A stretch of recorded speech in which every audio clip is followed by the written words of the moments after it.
Hi friends, అందరికీ నమస్కారం. Welcome to employees updates. Friends, ఈ ఛానల్ ద్వారా టీచర్లకు, ఉద్యోగులకు మరియు పెన్షనర్లకు సంబంధించిన ఎప్పటికప్పుడు లేటెస్ట్ అప్డేట్స్ తెలియజేయడం జరుగుతుంది.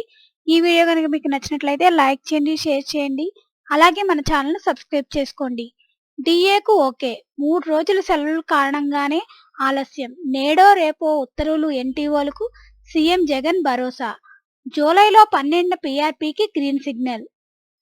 ప్రభుత్వం ఉద్యోగులకు సంక్రాంతి పండుగ సందర్భంగా ప్రకటించిన ఒక విడత డిఏ చెల్లింపులపై నేడో రేపో ఉత్తర్వులు జారీ చేయాలని ముఖ్యమంత్రి వైఎస్ జగన్మోహన్ రెడ్డి సీఎం కార్యాలయ అధికారులను ఆదేశించారు. ఉద్యోగుల సమస్యల పరిష్కారానికి ప్రభుత్వం చర్యలు తీసుకోకపోతే ఉద్యమించేందుకు సిద్ధంగా ఉన్నామని ఏపీ ఎన్టీఓ సంఘం అధ్యక్షుడు బండి శ్రీనివాసరావు గారు వెల్లడించారు. ఉద్యోగుల ప్రయోజనాలు కాపాడేందుకు ఉన్నామని, ఉద్యోగుల సమస్యలను సీఎం దృష్టికి తీసుకెళ్తామని చెప్పారు. ఏపీ ఎన్టీఓ సంఘానికి నూతనంగా ఎన్నికైన కార్యవర్గ సభ్యులతో కలిసి ఆయన క్యాంపు కార్యాలయంలో సీఎం జగన్ను గురువారం కలిశారు. అనంతరం మీడియాతో మాట్లాడుతూ సంక్రాంతి పండుగకు డిఏ ఇస్తామన్న సీఎం హామీని గుర్తు చేశారు. 3 రోజులు సెలవులు రావడంతో డిఏ చెల్లింపు సర్క్యులర్ ఇవ్వడంతో ఆలస్యం జరిగిందని సీఎంపీఓ అధికారులు చెప్పారు.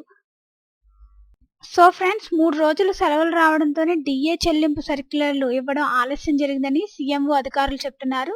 ఫ్రెండ్స్, దీనికి సంబంధించి ఎటువంటి అప్డేట్స్ వచ్చినా మన ఛానల్లో తెలియజేయడం జరుగుతుంది. ఈ వీడియో కనుక మీకు నచ్చినట్లయితే లైక్ చేయండి, షేర్ చేయండి. అలాగే మన ఛానల్ సబ్స్క్రైబ్ చేసుకోండి. Thanks for watching this video.